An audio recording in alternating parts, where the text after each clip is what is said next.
Al-Fatihah. A'udzubillahi minasyaitonir rajim. Bismillahirrahmanirrahim. Alhamdulillahirabbil alamin. Shiratal ladzina an'amta 'alaihim ghairil maghdubi 'alaihim waladdallin. Bismillahirrahmanirrahim. Assalamualaikum warahmatullahi wabarakatuh.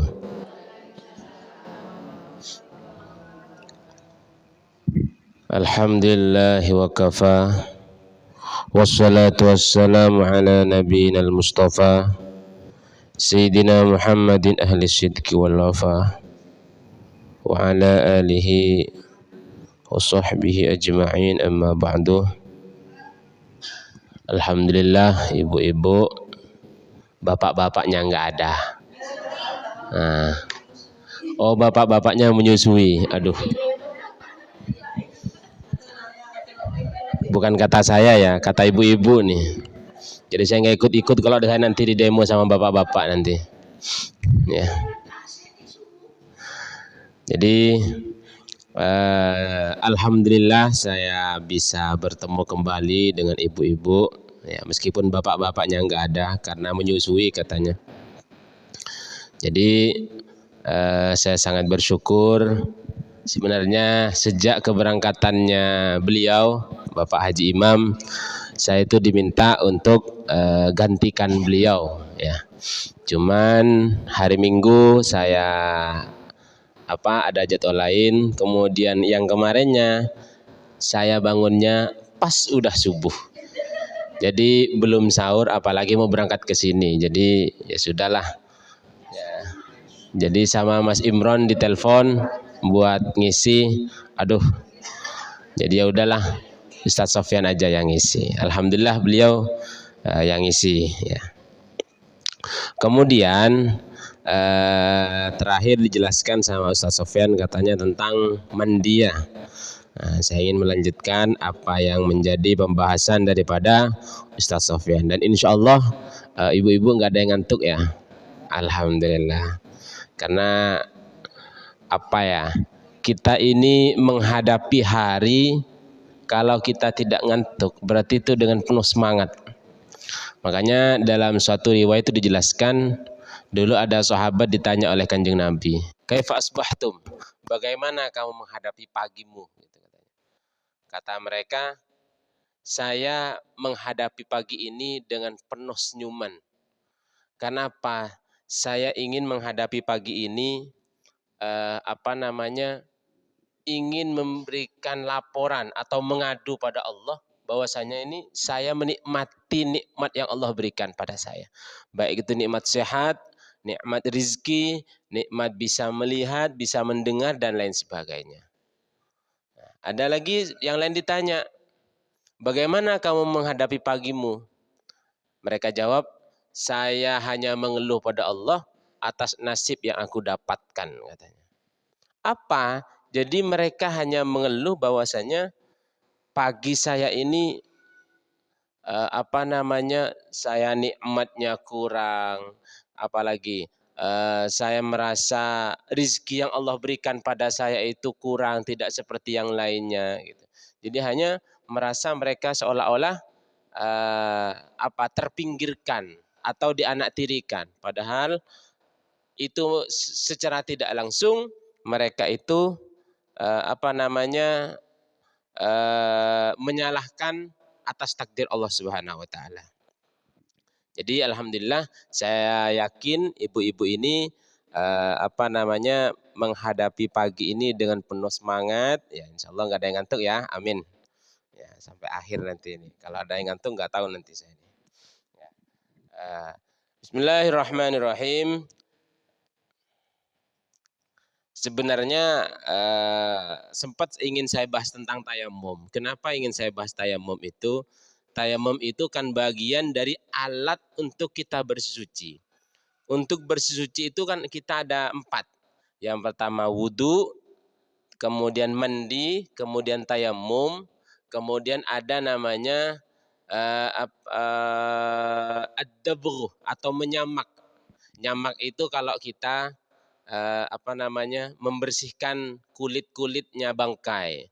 Kayak biasanya kurbanan Nah, itu kan ada kulit sapi, ada kulit kambing, di mana di situ harus dibersihkan kalau ingin dikonsumsi. Ya kalau tidak ingin dikonsumsi ya biarkan. Kan orang banyak memanfaatkan biasanya buat beduk atau dibuat apa lagi? Tas, dompet dan lain sebagainya atau sendal ya kan. Cuman kan sebagian besar juga ingin mengkonsumsinya. Nah, sehingga kalau istilah ulama dulu itu namanya ad-dabgh atau menyamak. Nyamak itu apa? Menghilangkan lebih-lebihnya kulit, baik itu dari segi darah, kemudian lemak-lemak yang menempel dan lain sebagainya itu, ya. Itu caranya menyamak. Kemudian, kenapa ingin saya singgung sedikit tentang tayamum? Karena kemarin kita kan sempat berhadapan dengan yang namanya paceklik air, ya kan? Paceklik air. Nah, kalau di pesisir alhamdulillah airnya sudah normal ya. Nah, di rumah saya belum normal. Sampai per hari ini air itu masih ya nunggu gitu loh. Ya. Sehingga masyarakat itu mau beli tapi mereka nggak punya wadah besar ya kan.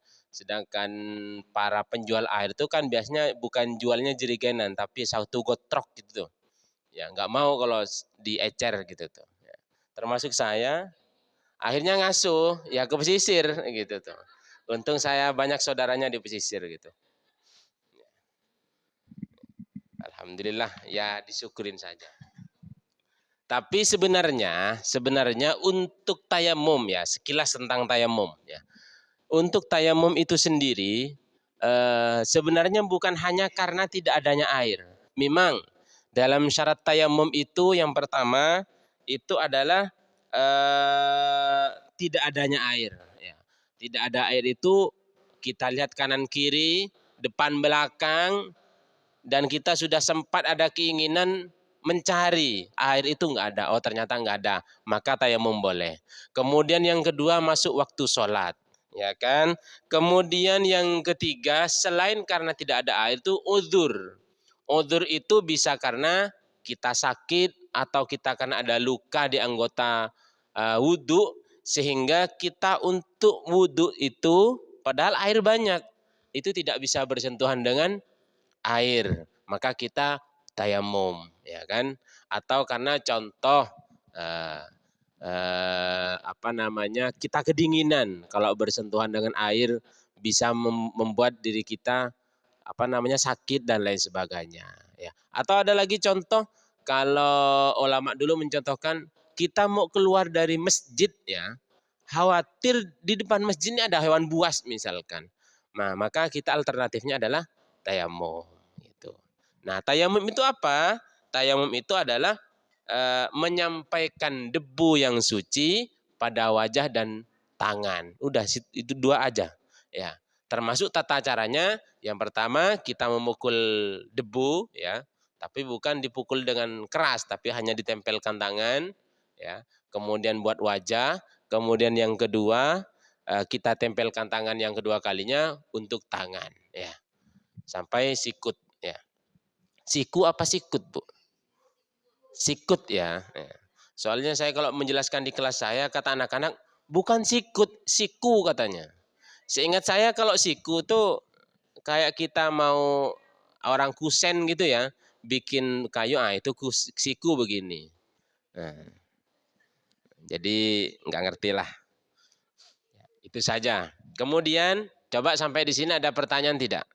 Ya, sampai dengan yang sudah saya jelaskan. Untuk kategori tidak ada debu itu gimana? Coba diperjelas Ibu. Ya, karena kemungkinan untuk kita tidak ada debu itu susah. Sehari-hari ini pasti kita jangan artikan debu itu harus yang berserakan di jalanan ya, bukan.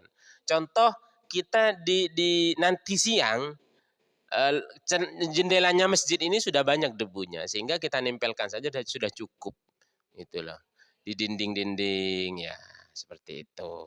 Kenapa? Makanya dalam kitab itu turabun lahu gubarun, debu yang berpolusi. Kalau kita nunggu debu yang datang ke padang pasir yang berpolusi akan kelamaan gitu kan. Jadi kita cari debu sekitar. Kita nggak usah datang ke halaman juga, ke dinding-dinding, ke jendela-jendela. itu sudah ada sebenarnya gitu. Dan jangan kita artikan ketika tangan kita menempel harus banyak seperti air, ya kan? Ya, kalau langsung diginikan, apalagi sampai mohon maaf dibasahin dulu tangannya. Nah, ini repot ini nanti jadinya. Ya. Yang penting tangan sudah ditempelkan ke debu, nah, itu baru langsung kita usapkan ke wajah, kemudian tempelkan, usapkan ke tangan sampai siku. Itu. Ada lagi? Ya.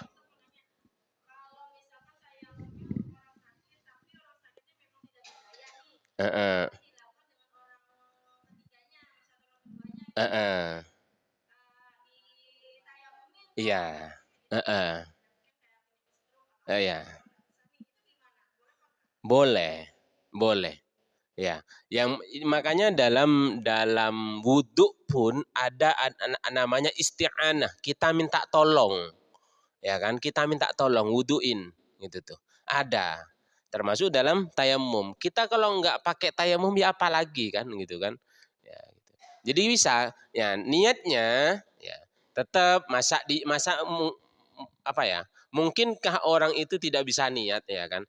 Artinya sesakit apapun dia tidak bisa niat gitu kan. Bisa niat orang itu niat ya kan gitu. Tinggal kita tayamumin sesuai yang sudah dijelaskan tadi seperti itu Mbak ya.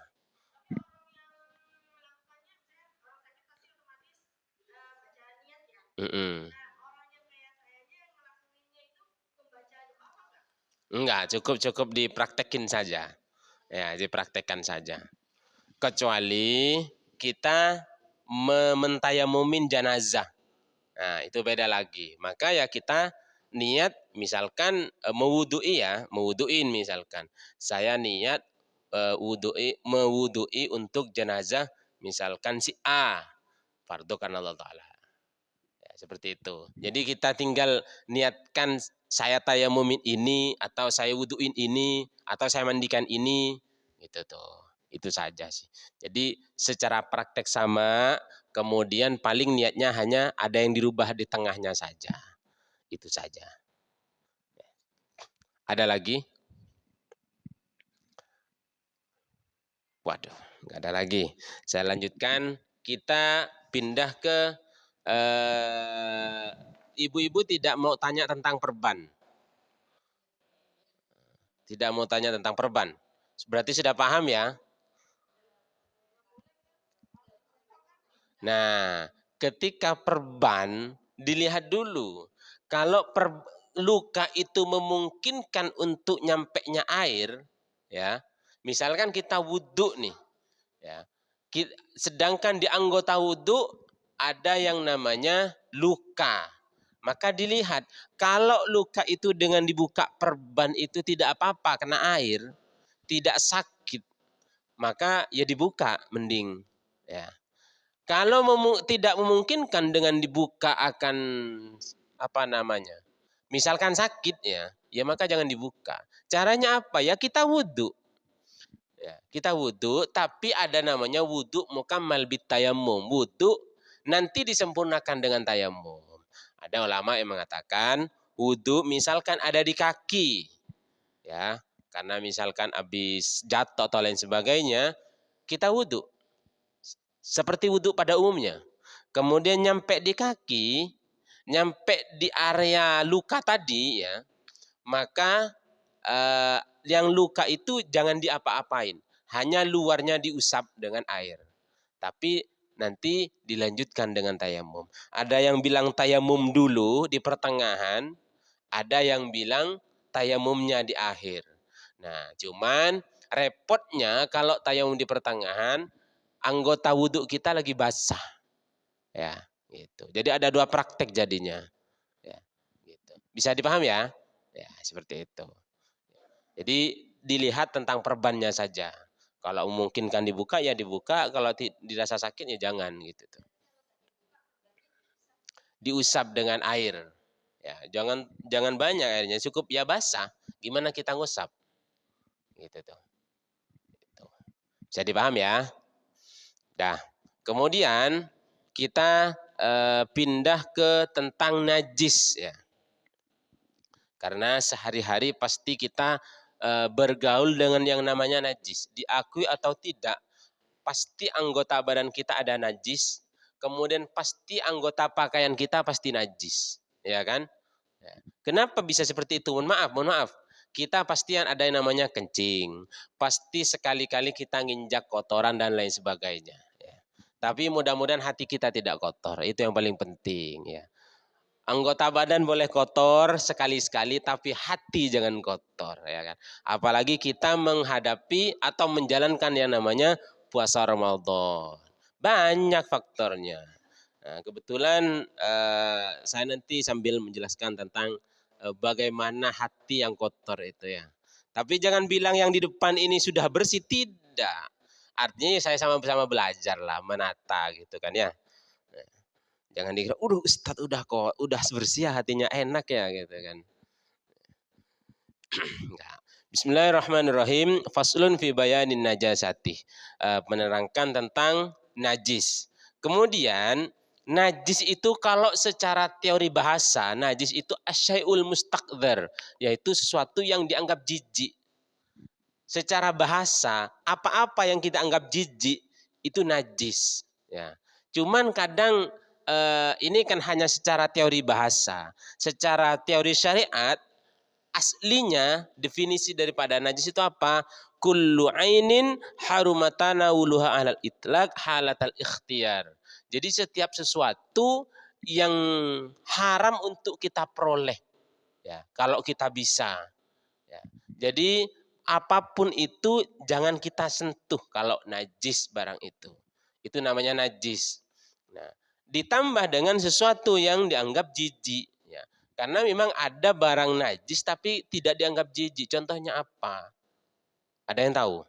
Barang najis tapi kita tidak jijik. Ada yang bisa mencontohkan enggak? Barang itu najis tapi kita enggak jijik. Ada? Ya itu tuntutan ibu. Misalkan kita punya anak atau cucu. Kalau kita bukan kita yang cebokin siapa? Tetap jijik lah, ya kan? Enggak jijik karena itu anak kita gitu loh. Karena kita itu cucu kita. Tetap ya jijik. Coba ibu suruh megangin terus, enggak usah di apa-apain. Jijik juga kan? Ya jijik. Coba dilepas dari dedeknya selesai dipegangin. Ya jijik. Gitu. Nah, ulama secara bahasa seperti itu. Tapi sesuatu yang dianggap jijik ini jangan diartikan sebagai perkara najis. Kenapa? Ada yang kita jijik, tapi kita itu tidak najis. Contohnya apa? Kita lihat teman kita karena kita benci, jijik banget lihatnya. Kalau anak-anak biasanya, najis, najis gitu tuh kan ya. Ya, adalah ibu-ibu gitu kan. Sama tetangga, kalau anak-anak ngaji kan, najong, najong katanya gitu. Ya, ya, itu padahal, nah itu menurut mereka asyai'ul mustaqdar, dianggap jijik, tapi akan nggak najis gitu loh kan. Ibu-ibu saking misalkan, mohon maaf, punya mantan dulu di masa mudanya, najis banget sih gitu kan. Gara-gara dibikin patah hati gitu kan ya. Jadi sesuatu yang dianggap jijik jangan diartikan itu najis. Makanya ulama membahasakan sesuatu yang tidak bisa diperoleh selagi bisa. Tapi juga najis itu bisa dibedakan mana najis mana bukan. Baik itu la li hurmatiha, bukan najis itu karena keharamannya, bukan juga karena dianggap jijik, bukan karena membahayakan pada badan dan akal. Artinya najis ya najis, bukan karena itu barang haram, bukan karena itu jijik, bukan karena membahayakan badan. Ya. Sehingga contohnya kita bisa najis itu kan tidak bisa kita peroleh selagi bisa.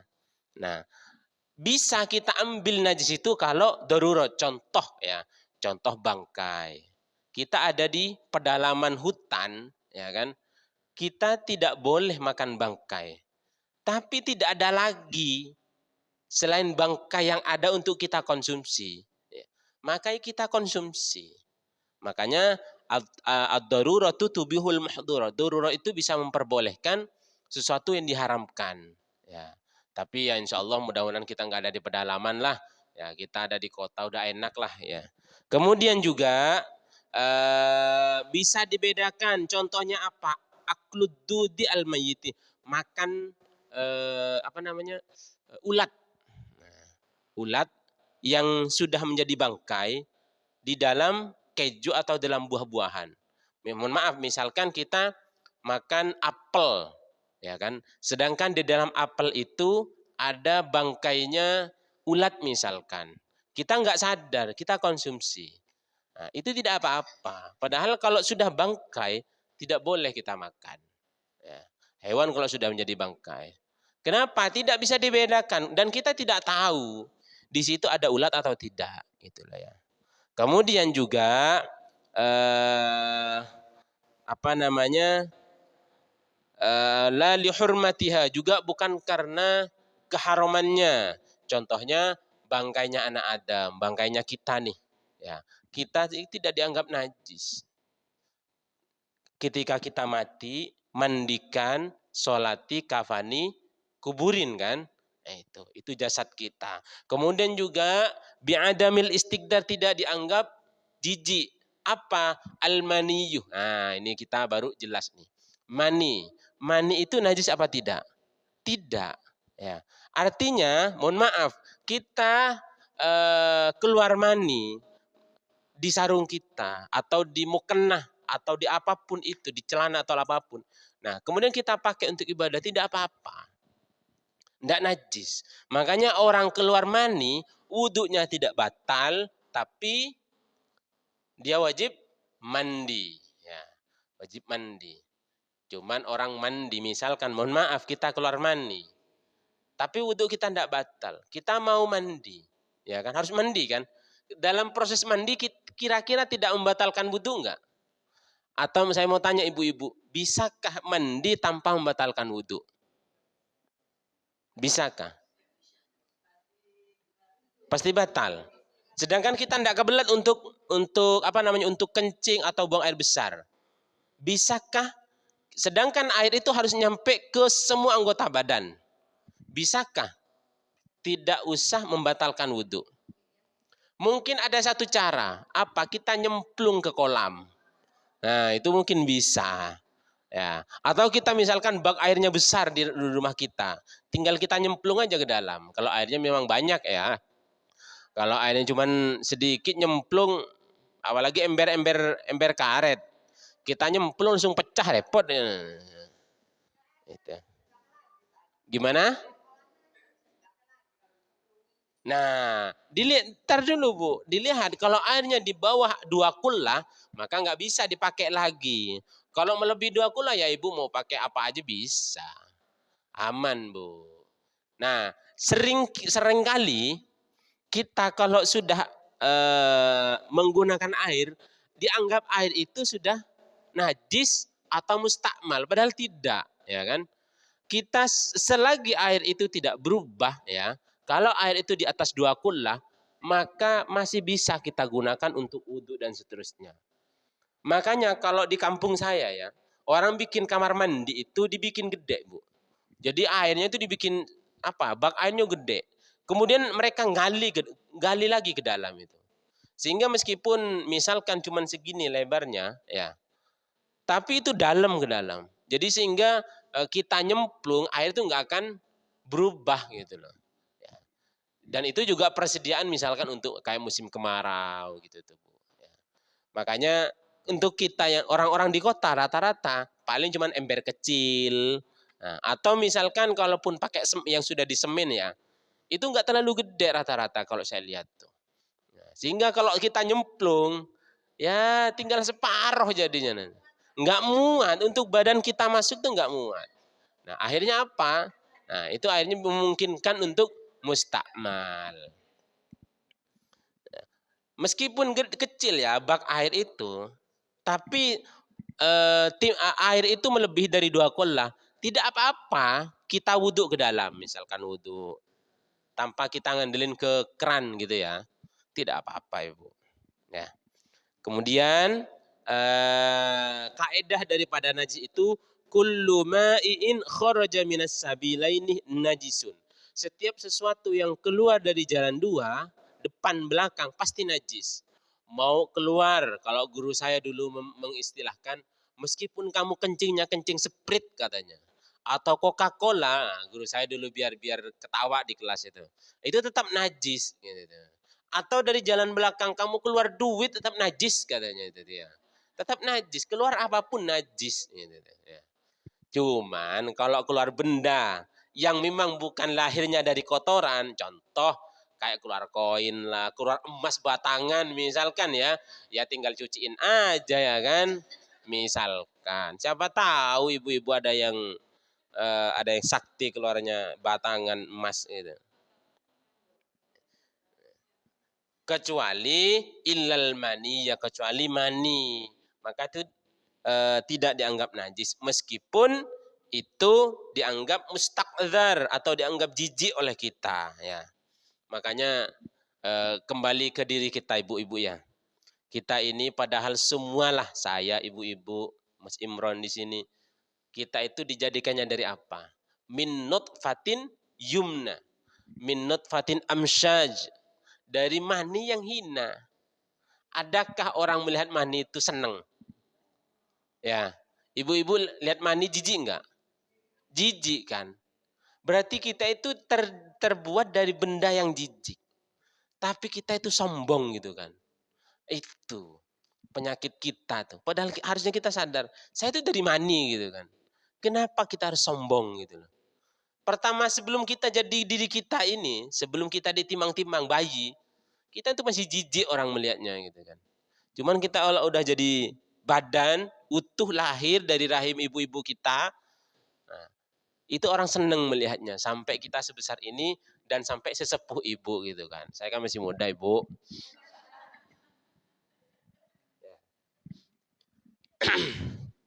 Ya nggak apa-apa lah. Nah, jadi saya kan termasuk berguru ke ibu-ibu secara ilmu sosial dan ilmu kehidupan. Mungkin ibu-ibu hari ini atau detik ini sharing dengan saya, sharing tentang ilmu. Tapi selebihnya kan saya belajar ke ibu-ibu gitu loh ya. Nah, kemudian wa ghuslu jami'il abwali wal arwathi wajibun. Membasuh semua kencing, semua kotoran itu wajib ya. Cara mencucinya wa kaifiyatu ghuslin najasati. Nah, itu ada dua cara menghilangkan najis dan insya Allah ibu-ibu banyak sudah paham di sini. Kenapa saya ulangi lagi? Biasa pertemuan setiap bulan puasa. Bulan puasa kemarin dijelasin lagi, bulan sekarang. Apakah itu membosankan? Jangan, Ibu. Setiap kita mendengarkan ilmu, contoh misalkan, Ibu ngaji hari Sabtu ke Abah Haji Imam malam Sabtu ya, menjelaskan tentang haid misalkan. Malam Minggu ngaji ke Buya Yahya misalkan, bab haid lagi menjelaskan. Malam Senin ngaji misalkan ke Habib Zaki misalkan, tentang haid lagi. Jangan bosan Ibu. Kenapa? Barangkali dengan diulang-ulanginya ilmu itu barokahnya ke kita. Barokah itu kan kita tidak tahu berbentuk apa. Intinya kalau ulama menjelaskan barokah itu apa? Ziyadatul khair, bertambahnya kebaikan. Nah, makanya manizdada ilman walam yazdad hudan lam yazdad minallah illa bu'dan. Orang yang ilmunya nambah, ya kan? Tapi tidak nambah hidayah ke orang itu. Ya ini untuk diri saya juga. Maka dia itu tidak tambah dari Allah kecuali hanya tambah jauh.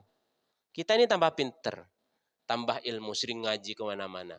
Kok kita kelakuannya gini-gini aja? Jadi yang diajarkan oleh ustadz-ustadz, oleh kiai-kiai, oleh habib-habib, itu nggak diamalkan oleh kita. Nah, makanya nambah apa ya? Kita tambah jauh dari Allah. Ya, khususnya saya ini Bu ya. Khususnya saya yang keluaran pesantren, yang kata-kata ibu dipanggil ustadz ke sana sini, padahal kerjanya nggak tahu, nggak jelas sana sini ya ibu ya. Mohon maaf ibu ya.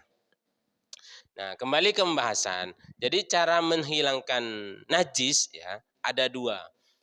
Ada namanya ainiyah, ada namanya hukmiyah. Nah, ainiyah itu kelihatan, hukmiyah itu tidak kelihatan. Kalau ulama dulu lagi itu membagi najis itu ada tiga. Ada najis mukhaffafah, mutawassithah, ada mughalladhah ya. Mukhaffafah itu yang ringan, muwassatoh itu yang sedang, kemudian mughalladhah itu yang berat ya. Kalau istilah pedas itu ada pedas, sedang, lebih parah sekarang level 1, level 2, level 3 gitu ya. Ada banyak levelnya lah.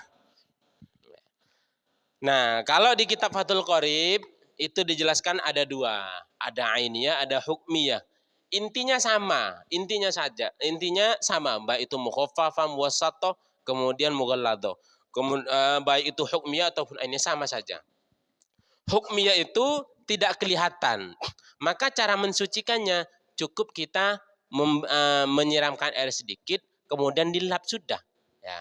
Tapi tidak kelihatan itu jangan hanya kita artikan tidak kelihatan oleh mata. Banyak najis tidak kelihatan oleh mata tapi bisa dicium. Makanya kan ada 3. Dilihat, dicium, dijilat atau dirasakan lah ya. Dirasakan lah, jangan istilahkan dijilat ya. Itu memang seperti itu. Mohon maaf. Kita sering cebok dengan tangan kiri. Adakah cebok pakai tangan kanan? Ada nggak? Nggak ada lah, pakai tangan kiri. Makanya kalau ibu-ibu dibilang, saya jadi tangan kirinya bos saya. Jangan seneng ibu-ibu. Tangan kiri itu buat apa? Buat nyebok. Buat yang kotor-kotor. Nah, yang paling seneng, saya adalah tangan kanannya bos. Baru enak tuh. Ngatur jadwal meetingnya. Jalan-jalan nemenin bos. Dapat duit THR-an banyak kan gitu kan. Dapat tangan kiri. Bagiin THR, dapatnya enggak gitu kan ya.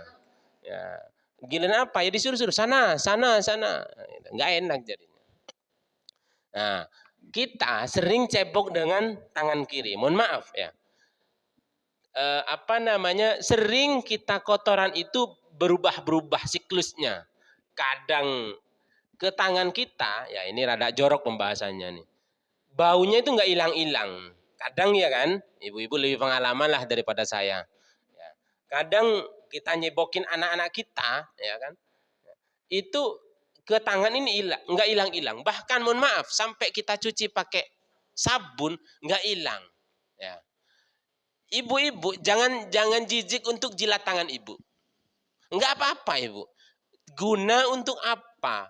Tangan saya ini masih ada rasanya enggak? Kalau tidak ada rasa yang nempel di lidah, yang penting yang pasti udah dicuci pakai sabun, dicium tapi masih bau. Ya. Kita jilat, jangan takut untuk menjilatnya. Insya Allah nggak akan najis. Dan itu setelah dijilat nggak ada apa-apa, berarti itu suci. Karena kadang begini, kita mencuci lantai, di situ ada kotoran ayam misalkan. Kadang ada kotoran ikan yang membandel kan ya, kalau bahasa orang sekarang itu membandel.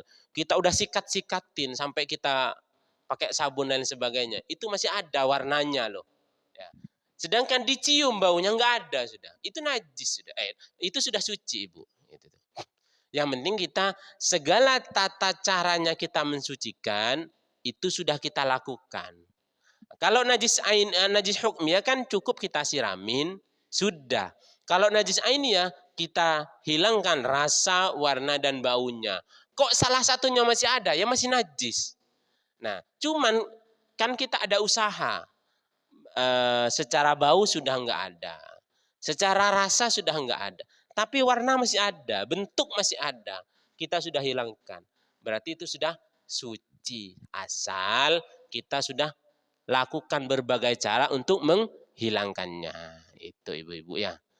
Nah, cuman fenomenanya apa? Sering kita misalkan adik-adik kita atau anak-anak kita itu kencing di lantai tanpa sepengetahuan oleh kita. Habis itu dikasih tahu oleh yang lainnya, mama atau nenek, di situ ada najisnya si dedek tadi kencing.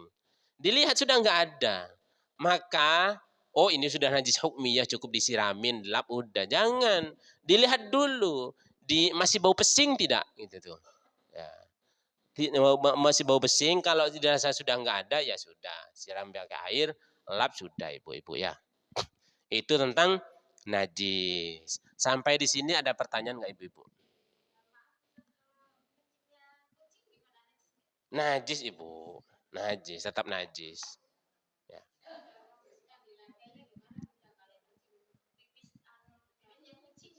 Ya mau kucing, mau anak-anak kita ya sama aja kan cara nyanunya. Selagi itu najis ya, itu tetap kita mensucikannya sama. Cuma misalkan lantainya segini ya, sedangkan pintunya di sana, di sini, ya maka kita apa? Yang repot itu kan kalau belaratan sana sini kan. Nah, kalau kencingnya masih di satu area, aman. Kalau dari sini kencingnya lari ke sana, lari sambil kencingnya cecetan ya, itu yang agak repot itu tuh. Maka kalau masih satu area, maka tinggal yang pertama dilap, dilap sampai kering, maka dilihat tidak ada. Kemudian kita cium. Misalkan sudah ada tidak ada pesingnya, bisa kita siram, kemudian lap sudah. Yang penting pertama kita hilangkan rasa warna, kita hilangkan bentuk najisnya itu. Ya bentuk apanya? Ya air kencingnya tadi. Hilangkan, selesai kita siram lagi. Lap sudah. Itu. Jadi gampangnya, pertama najis ainiyah kelihatan. Hilangkan ainiyahnya jadi hukmiyah. Ya, sampai tidak kelihatan. Setelah itu kita siram pakai air, sudah. Dan hukmiyah itu nggak usah banyak-banyak. Ulama itu apa bilangnya? Rasul ma. Nah, cukup kita kasih percikan air atau jariul ma, kita siram sedikit saja. Area situ saja. Setelah itu lap sudah. Itu ibu-ibu ya.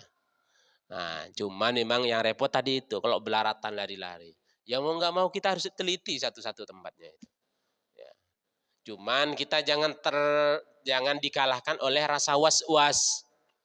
Nah, yang repot itu kalau kita was-was. Akhirnya apa? Kita berkorban banyak air. Satu lantai satu rumah itu kita siram semuanya itu. Itu yang repot itu ya. Akhirnya kita korban air. Jadinya israf, apa? Boros. Dan Nabi itu tidak suka orang-orang boros itu. Ya. Termasuk wudhu kita itu apakah sudah wudhu ikut kanjeng Nabi? Ayo. Wudhu kita apakah sudah ikut kanjeng Nabi? Belum ibu-ibu ya. Cuma apakah tidak saya sah? Kenapa? Yang penting tata cara wudhu yang sudah diajarkan, yang sudah kita ketahui, itu sudah benar ya, sudah benar. Cuman kalau ikut kanjeng Nabi itu kan setengah botol cukup. Nah kalau kita satu botol kurang ibu. Buat mukanya saja nggak cukup. Ayo ibu-ibu kalau sebelum wudhu apa? Sikatan dulu. Satu botol. Cukuplah kalau buat sikat gigi. Buat muka saja itu misalkan skincarean dulu. Apa ya kalau buat cuci muka itu adalah ya skincare dan lain sebagainya itu kan masih ada ya ibu-ibu tuh. Belum nanti buat wudhunya, buat tangannya dan lain sebagainya. Jadi tidak cukup kalau kita wudhunya kita itu boros, kategori boros sudah ya. Gitu ibu-ibu. Mangga ada lagi barangkali ada pertanyaan.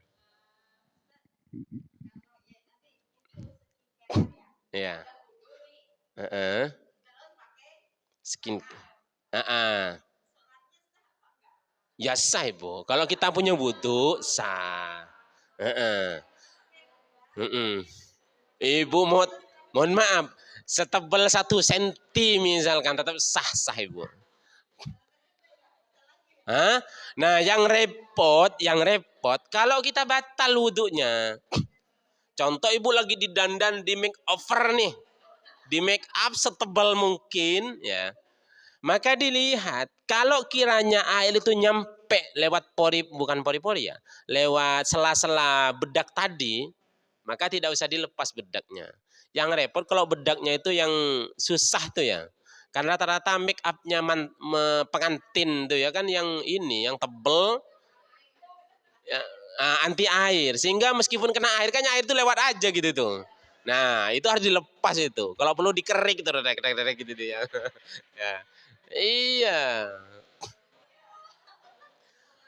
Karena masih ingat saya dulu waktu waktu apa namanya di pengantinnya saya dengan istri. Istri kan di make up sedemikian rupa. Saya sama tukang riasnya itu dikasih apa namanya? Gincu ya, apa ya? Heeh. Aduh kata saya nggak usah. Udah saya begini aja katanya. Yang penting saya nggak bau, bersih kata saya udah cukup kata saya itu. Repot. Makanya ya, nah ini jadi membahas manten. Manten itu ya, kalau bisa sebelum di make up dia itu sekiranya nggak kebelet kencing, nggak kebelet buang air besar. Wudhu dulu, kemudian di make up. Dan hindari bersentuhan dengan lawan jenis. Biar apa? Nanti selesai, ya bisa langsung sholat. Nah, kemudian manten itu juga kan dapat rukhsah. Ya, orang hajatan itu dapat rukhsah apa? Bisa dijamak sholatnya. Jadi duhur sama asar, biasanya acara kan asar baru selesai. Asarnya udah gitu jam 5-an lewat ya kan. Nah, berarti kapan anunya apa namanya sholatnya ya nanti di asar. Duhur dengan asar dijamak tapi tidak boleh kosor. Jadi satu kali sholat 4 rakaat salam langsung berdiri lagi 4 rakaat lagi gitu tuh. Ya. Jadi satu kali apa namanya sholat langsung 8 rakaat. 4 salam langsung berdiri 4 rakaat lagi baru salam gitu tuh. Itu namanya jamak. Tapi khusus bagi mereka-mereka yang punya hajat. Jangan setiap hari dianggap hajat, apalagi bulan ah? Apalagi bulan puasa sekarang. Hajat Ustaz, hajatnya apa? Ya tidur. Nah, enak bangun-bangun udah jam 4, sholat duhur sama asarnya digabung. Habis itu baru masuk ke dapur. Enak pisan ibu-ibu ya. Ya, barangkali ada lagi ibu-ibu ya. Mangga. Nggih. Mm-mm. Iya.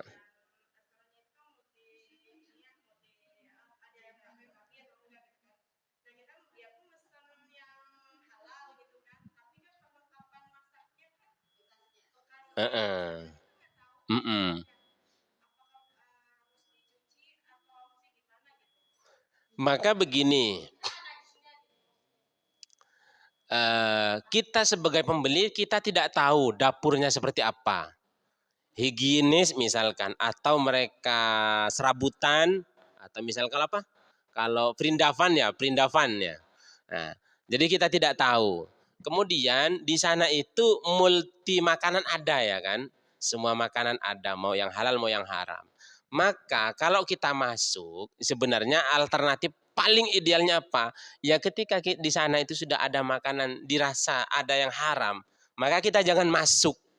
Paling idealnya ya. Satu. Kemudian yang kedua, kalau memang sudah harus masuk, nggak ada lagi nih, maka kita akan pesennya yang halal. Ya, yang halal misalkan ya paling ideal tahu tempe lah, ya kan? Atau ayam paling kelihatan ya. Ya. Yang penting jangan bakso ibu ya. Kalau bakso itu ada kemungkinan, ada memungkinkan untuk ada campuran. Nah, kita yang penting udah pesen yang benar. Selagi kita tidak tahu ya kita konsumsi saja. Kalau kita yakin di sana memungkinkan untuk satu alat masak untuk semua jenis makanan haram dan halal, ya berarti kita jangan. Kenapa? Kita sudah tahu nih. Sama halnya kita jual senjata pada orang, yang mana kita tahu nih senjata itu akan digunakan untuk ngebacok orang. Atau senjata itu dibuat alat perang dengan sesama untuk memerangi orang Islam. Maka haram. Transaksinya sah, benar, tapi hukumnya haram jual belinya. Secara akad sah bu, kenapa? Saya jual, Anda beli, itu kan.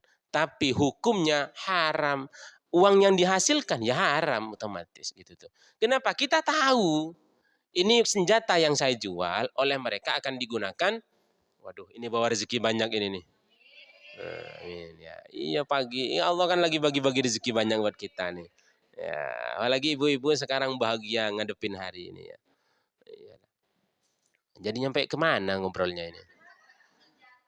Nah, kayak senjata kita udah tahu ya kan. Kita udah tahu kalau itu akan dibuat alat perang. buat enggak bener. Tapi kita tetap jual ke orang itu. Sah tapi haram. Itu tuh Ibu ya. Sama dengan masuk tadi. Kita udah tahu alat masaknya sama. Wajannya ya itu. Alat apa namanya lagi? Buat aduh itulah pokoknya saya nggak ngerti lah orang-orang dapur itu tuh. Ya. Yang penting kalau kita sudah tahu ya meskipun yang dikonsumsi oleh kita halal tetap jangan. Kenapa? Alatnya sama. Minyaknya misalkan satu minyak misalkan buat gorengnya gitu tuh. Bisa dipahami Bu ya? Ya. Ada lagi Bu ya? Cukup ya? Kita tutup. Wallahu a'lam bishawab. Al-Fatihah.